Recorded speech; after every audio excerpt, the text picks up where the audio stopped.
عبدالله ته ولې ایران زنګ وهلی و او عبدالله دغه خبرې ولې علني کړه؟ ایران له عبدالله څخه څه غواړي؟ ویډیو را سره تر پایه وګورئ چې له حقیقته مکمل خبر شئ. درنو لیدونکو السلام علیکم، وخت مو پخیر.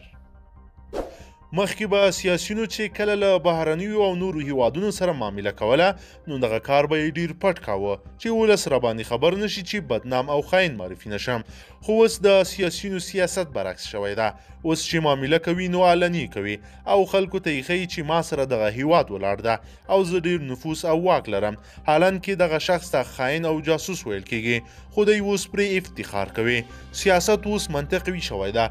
زموږ او تاسو سیاسیون چې مونږ هر یو په ګوته پیژنو د چا نفر ده او چاته کار کوي. عبدالله هم له دغه ډلو څخه ده.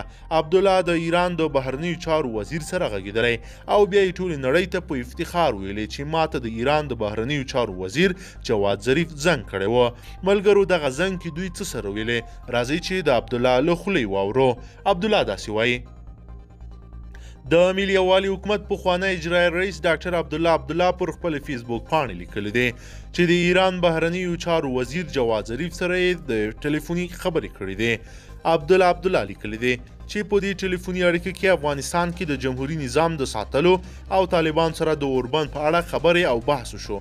کورونا وایرس سره د ایران او افغانستان ګډه مبارزه د بحث بله موضوع یاده شوې. دغه ډیپلوماټیک خبرې وي چې د ویلې او نور مهمې خبرې بیا نه دي لیکلي چې اصلي موضوع څه وه. خو د جمهوري نظام ساتل تحلیل کیږي، یعنی غني ته اشاره کړې چې ځان ساته، ما سره ایران هم ولاړ ده او حکومت نیم کړه را سره. درنو لیدونکو د افغان سیاسیونو د دغه کارونو په هکله تاسو څه نظر لرئ؟ له موږ سره حتما کمنټ کې شریک کړئ.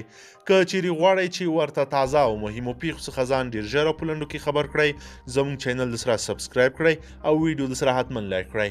تر بلې ویډیو مو په لوی رب سپارمه.